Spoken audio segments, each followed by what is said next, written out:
Gunfire echoed around the occupied city of Kherson as Ukrainian forces moved southwards towards the city on the river Dnipro. The bursts of fire were more likely trigger-happy Russian troops than advancing elements of the Ukraine armed forces, revealing a key detail of the military operation now underway. Unlike Russia's tactics of victory through destruction, Ukraine wants to take the city without leveling it.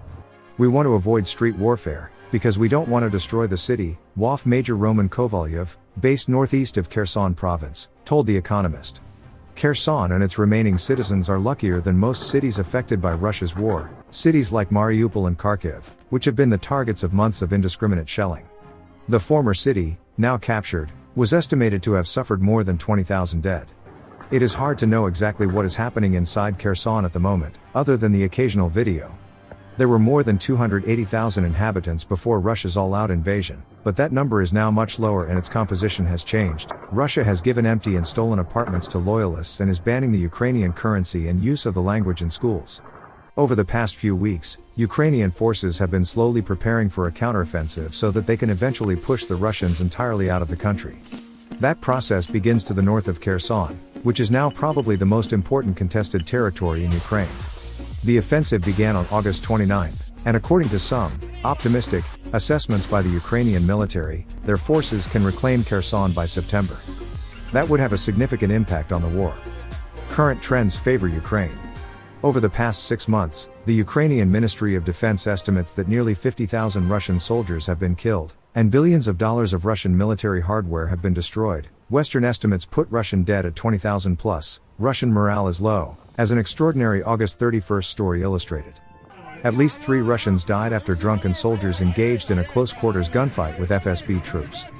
The surviving mutineer is being prosecuted for murder. Reports say ragtag battalions of mostly older men along with convicted criminals and some willing foreigners are being sent to the front, some with barely any training.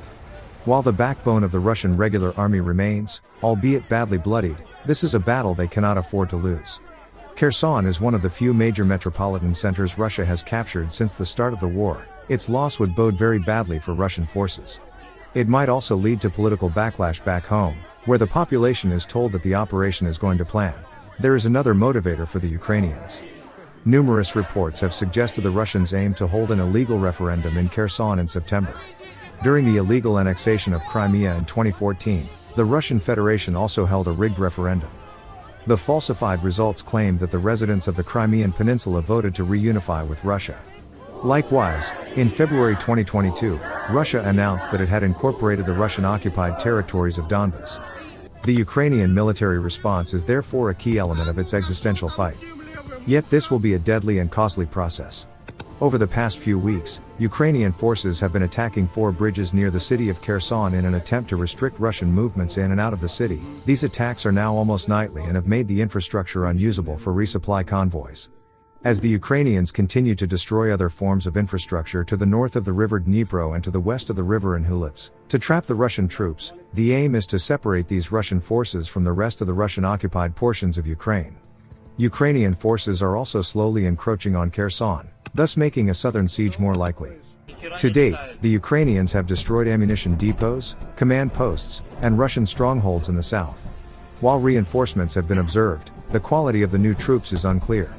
By strategically weakening Russian positions, the Ukrainians are hopeful that this will degrade Russian forces to such a degree that an attack can succeed.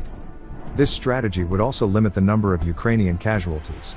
Thus, the ongoing advance on Kherson requires patience and precision.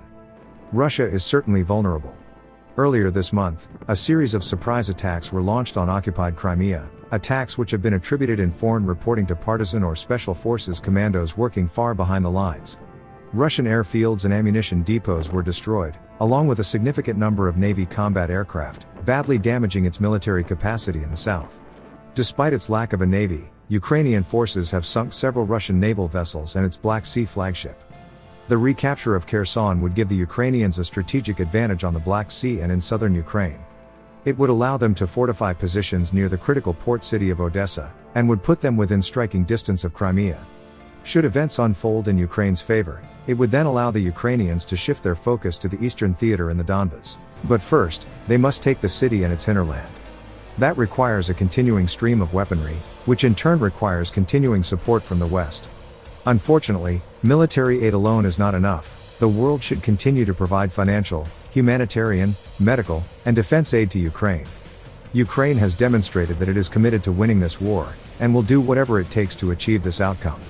The democratic world has the power to help the Ukrainians win this war, to force the Russians out of their country, and to demonstrate that the West remains clear about its values and determined to uphold the rules-based order.